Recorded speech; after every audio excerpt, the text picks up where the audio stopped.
Conjunction है otherwise या और else.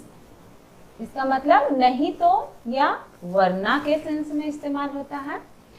I'll work hard otherwise या और else I will fail, मतलब मैं कड़ी मेहनत करूंगा नहीं तो या फिर वरना मैं फेल हो जाऊंगा।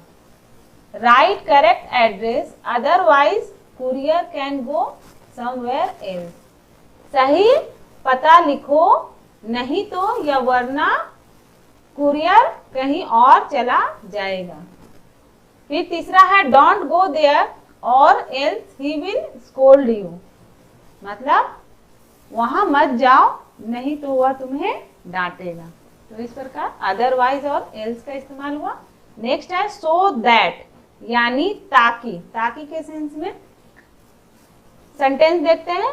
आई will work hard so that I pass, मैं कड़ी मेहनत करूंगा ताकि मैं पास हो जाऊं। Be with me so that I don't feel bore, मतलब मेरे साथ रहो ताकि मैं बोर ना हूं। Do it some that so that you could also say that you had also done something, मतलब तुम इसे करो ताकि तुम ये ना कह सको कि तुमने कुछ नहीं किया। फिर अब देखते हैं WH family used as a conjunction. किस प्रकार WH फैमिली दो सेंटेंस ये दो वर्ड को जोड़ता है। तो इस पहले देखते हैं इसमें कौन कौन से वर्ड आते हैं। जैसे कि WH फैमिली में आते हैं व्हाट, दैट जिसका मतलब है जो, व्हाट दैट मतलब जो। फिर ये आता है लिविंग और नॉन लिविंग, दोनों चीज के लिए हम लोग इसका प्रयोग करते हैं। फिर है वेयर, वेयर का मतलब जहां के सेंस में करते हैं। whom जिसे, who जो, ये लिविंग बीइंग के लिए करते हैं। which का प्रयोग जो के लिए करते हैं, ये नॉन लिविंग के लिए करते हैं। when का प्रयोग जब।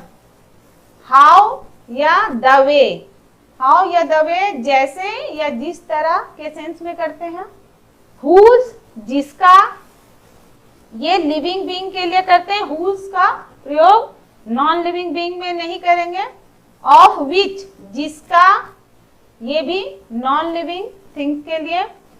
with whom जिसके साथ, with whom जिसके साथ। for whom जिसके लिए। from where जहां से के सेंस में करते हैं। अब इसका प्रयोग एक एक करके सेंटेंस में देखते हैं। Did you hear what या that which I said, क्या तुमने सुना जो मैंने कहा। Even I came from where you came, मतलब मैं भी आया जहां से तुम आए। नेक्स्ट है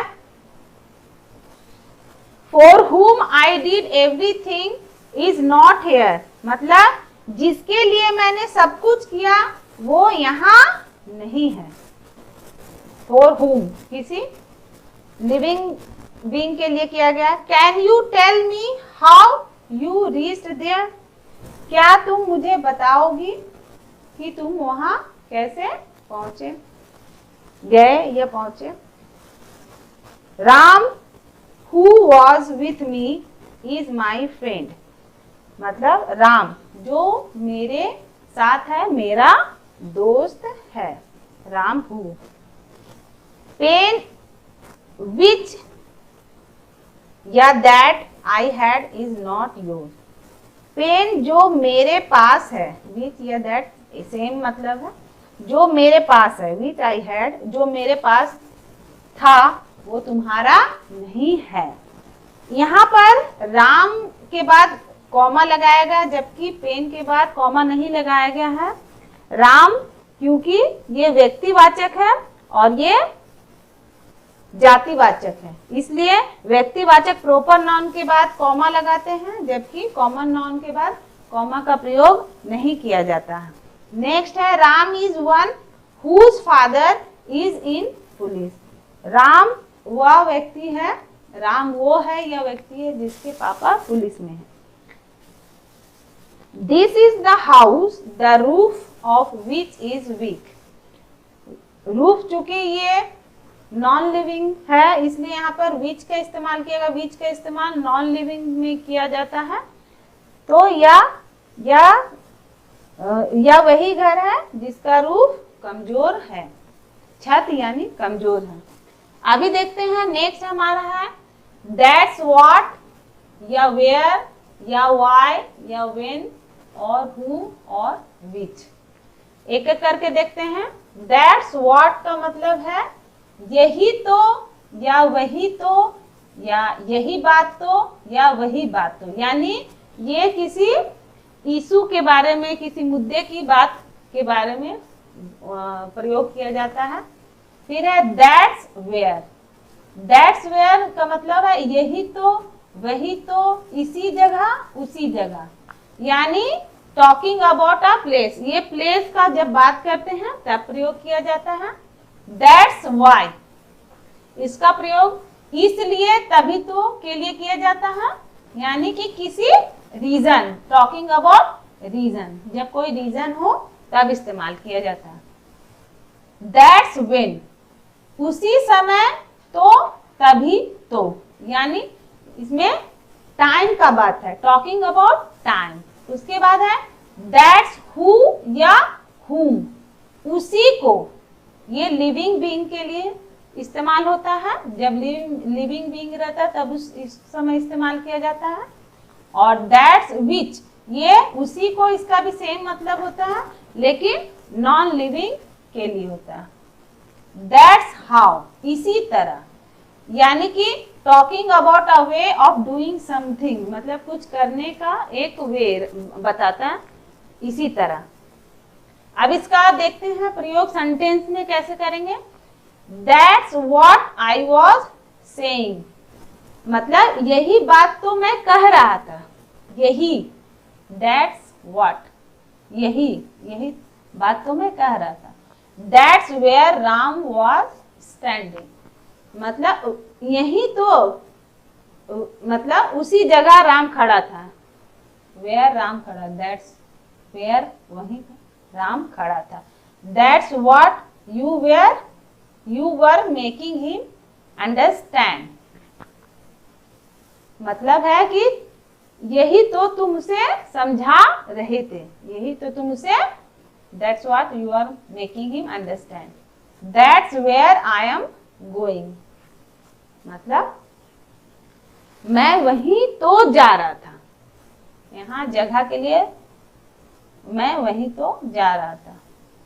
दैट्स हाउ आई लर्न, मतलब मैंने ऐसे ही तो सीखा, ऐसे ही तो सीखा। That's how, that's where we had met that day, that's where we had met that day, मतलब हम यही तो मिले थे उस दिन, यहाँ पे जगह के लिए इस्तेमाल हुआ है। दैट्स हाउ ही स्पोक, मतलब उसने इसी तरह बात की, उसने इसी तरह, दैट्स हाउ ही स्पोक, उसने इसी तरह बात की। दैट्स व्हेन आई रीच्ड, मतलब मैं उसी वक्त पहुंच गया। When dad came, that's when even mom turned up, मतलब जब पापा आए उसी वक्त मम्मी भी पहुंच गई, आ गई। That's who या whom I had scolded, मतलब मैंने उसी को डांटा था, whom I scolded। That's which I had kept the book on, मतलब मैंने इसी पर तो किताब रखी थी, ऑन, बुक ऑन, इसी के ऊपर रखी थी। That's the table on which I had kept the book, मतलब मैंने इसी टेबल पर किताब, यहाँ पर टेबल है इसलिए यहाँ पर विच का प्रयोग किया गया है टेबल के लिए, non living. I kept the book, जिसके ऊपर मैंने किताब रखी थी। अभी नेक्स्ट है हमारा स्टिल या इवन नाउ, अभी भी, आज भी। आई एम स्टिल स्टडिंग, मैं अभी भी पढ़ रहा हूं, या फिर इसको बोल सकते हैं I am studying even now, मैं आज भी पढ़ रहा हूं या अभी भी पढ़ रहा हूं। डज राम स्टिल प्ले, क्या राम अभी भी खेलता है, या इसको बोल सकते हैं does Ram play even now. He still meets मी, मतलब वह आज भी मुझसे मिलता है, या फिर कह सकते हैं he meets me even now, वो आज भी मुझसे मिलता है। फिर नेक्स्ट देखते हैं। नेक्स्ट है व्हाइल प्लस वर्ब का फर्स्ट फॉर्म प्लस आईएनजी, यानी जब व्हाइल का प्रयोग करते हैं तो वर्ब के साथ आईएनजी का प्रयोग अनिवार्य है। इसका प्रयोग होता है जब दो काम एक साथ किए जा रहे हों, एक साथ दो काम होगा उस समय व्हाइल का प्रयोग किया जाता है। सेंटेंस से समझते हैं। I am studying while walking, यानी कि मैं वॉकिंग करते हुए पढ़ रहा हूँ। तो यहाँ पे वॉकिंग बाद में आया व्हाइल के बाद, इसलिए यहाँ पर आईएनजी का प्रयोग किया गया है। इसे ऐसे भी कह सकते हैं while walking I am studying. दूसरा है does Ram eat the food while studying, क्या राम पढ़ते हुए खा रहा है, खाता है। तो यहाँ पर भी व्हाइल का प्रयोग किया गया, यहाँ पर वर्ब बाद में आया है, आईएनजी इसमें लगा है। तीसरा है he was watching you while talking to me, मतलब वो तुम्हें देख रहा है जब वो मुझसे बात कर रहा है। तो यहाँ भी व्हाइल के बाद टॉकिंग के साथ आईएनजी का प्रयोग किया गया है। तो व्हाइल के साथ वर्ब में आईएनजी का प्रयोग अनिवार्य होता है। इसका प्रयोग जब दो काम एक साथ किया जा रहा है तब किया जाता है। नेक्स्ट है नो सूनर हैड देन, ये कॉम्बिनेशन है। इसका मतलब है ही था, no sooner had I reached then they came, इसका मतलब है मैं पहुंचा ही था कि वो आ गए, ही था कि वे आ गए। No sooner had I called Ram then he messaged me, मतलब राम को मैंने फोन किया ही था कि उसका मैसेज आ गया। फिर है no sooner had we reached the station then the train left, मतलब हम स्टेशन पहुंचे ही थे कि ट्रेन चल दी। No sooner had we slept then it started raining, हम सोए ही थे कि बारिश आ गई। तो इस प्रकार नो सूनर हैड के साथ देन का कॉम्बिनेशन होता है।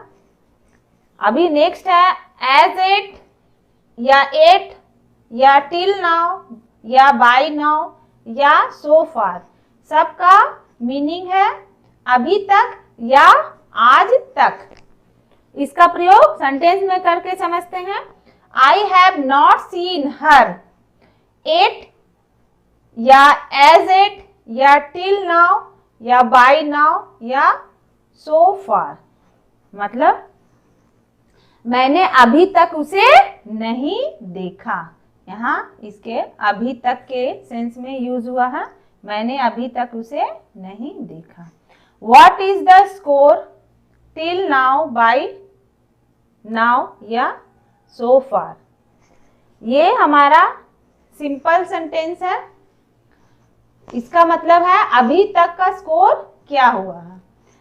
एट और एज एट का प्रयोग केवल प्रेजेंट परफेक्ट टेंस में होता है। एट और एज एट का प्रयोग केवल प्रेजेंट परफेक्ट टेंस में होता है। ये प्रेजेंट परफेक्ट टेंस है और ये हमारा सिंपल सेंटेंस है। इसके साथ टिल नाउ, बाय नाउ, सो फार का इस्तेमाल किया जाता है। फिर है टिल या टिल द टाइम या बाय द टाइम या एज लॉन्ग एज, मतलब जब तक। ये सबका मतलब है जब तक। सेंटेंस में देखते हैं, टिल या टिल द टाइम या bye the time I don't come you don't go, मतलब जब तक मैं नहीं आता तुम नहीं जाना। यहां पर जब तक मैं नहीं आता तुम नहीं जाना। फिर नेक्स्ट है till Ram doesn't come we will not go, जब तक राम नहीं आता तुम नहीं जाओगे। यहाँ पर हमारा फ्यूचर टेंस इस्तेमाल किया गया है। We will not eat till Ram doesn't come, जब तक राम नहीं आएगा, जब तक राम नहीं आएगा हम लोग नहीं खाएंगे। फिर है bye the time he come I had left या गॉन, दोनों एक ही मतलब हुआ, जब तक वह आया मैं जा चुका था। फिर है as long as you are with me I don't care, जब तक तुम मेरे साथ हो मुझे कोई परवाह नहीं है।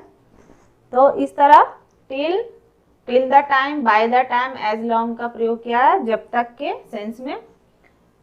अब नेक्स्ट है अनलेस या अनटिल, मतलब जब तक नहीं, जब तक नहीं। इसको सेंटेंस से समझते हैं। अनटिल या unless I come you don't go, मतलब जब तक मैं नहीं आता तुम मत जाना। फिर है अनटिल या unless Ram comes we will not go, जब तक राम नहीं आएगा हम नहीं जाएंगे। We will not eat until या अनलेस राम कम्स, हम लोग नहीं खाएंगे जब तक राम नहीं आएगा। अनटिल और अनलेस, अनलेस का प्रयोग दोनों में से कोई भी सेंटेंस में कोई भी कर सकते हैं, पर महत्वपूर्ण बात यह है कि इसके बाद का वाक्य या तो प्रेजेंट इंडेफिनिट में बनता है या फिर पास्ट इंडेफिनिट में बनता है। यहाँ पर दूसरे और तीसरे में गागेगी का प्रयोग किया गया है, पर फिर भी अंग्रेजी में जब उसको बदला गया है तो इसमें प्रेजेंट इंडेफिनिट का प्रयोग किया गया है। इस बात को ध्यान में रखना है। यहाँ पे अनलेस राम कम्स, यहाँ पर भी इसमें गागेगी वाला शब्द है, जब तक Ram, we will not go, जब तक राम नहीं आता हम लोग नहीं जाएंगे। तो ये बात का ध्यान रखना है। नेक्स्ट है हमारा वेदर और, वेदर और चाहे या फिर दूसरे से दो सेंस में है कि या। तो पहले वाला का इस्तेमाल करते हैं, पहले चाहे या, ये कॉम्बिनेशन है चाहे के साथ या का। तो सेंटेंस से समझते हैं, वेदर ही कम्स और नॉट आई विल गो, चाहे वह आए या ना आए मैं जाऊंगा। फिर वेदर राम प्लेज और नॉट यू शुड प्ले, चाहे राम खेले या ना खेले तुम्हें खेलना चाहिए। फिर रूल 2 में है कि के साथ या का combination, I can't say weather he will play और नॉट, मतलब मैं कह नहीं सकता कि वो खेलेगा या नहीं, मैं नहीं कह सकता कि वह खेलेगा या नहीं। तो ये की और या का कॉम्बिनेशन है। He didn't know whether people will come और नॉट, मतलब वह नहीं जानता था कि लोग आएंगे भी या नहीं, वेदर आएंगे कि या नहीं। We don't know whether he goes there और समवेयर, हमें पता नहीं कि वहाँ जाता है या कहीं और, हम लोग नहीं जानते हैं कि वो वहाँ जाता है या कहीं और जाता है। इसका मतलब ये हुआ। वेयर्स नेक्स्ट है वेयर्स या वाइल, इसका प्रयोग जबकि के लिए किया जाता है। सेंटेंस से समझते हैं। आई हैव ₹10, वेयर्स या वाइल यू हैव 50। मतलब मेरे पास 10 रुपया है जबकि तुम्हारे पास 50 रुपया है। दूसरा है when Ram go married he was 25, whereas while the bride was only 18। मतलब जब राम की शादी हुई तो वह 25 साल का था जबकि दुल्हन केवल 18 साल की थी। तो इस प्रकार हम लोगों ने कंजक्शन का देखा सेंटेंस में प्रयोग। ये दो सेंटेंस को आपस में जोड़ने का काम करता है, इसलिए इसे कंजक्शन कहते हैं। बहुत सारे कंजक्शन है, इसके रूल आप सही तरीके से समझें और वाक्यों में प्रयोग करें। Thank you.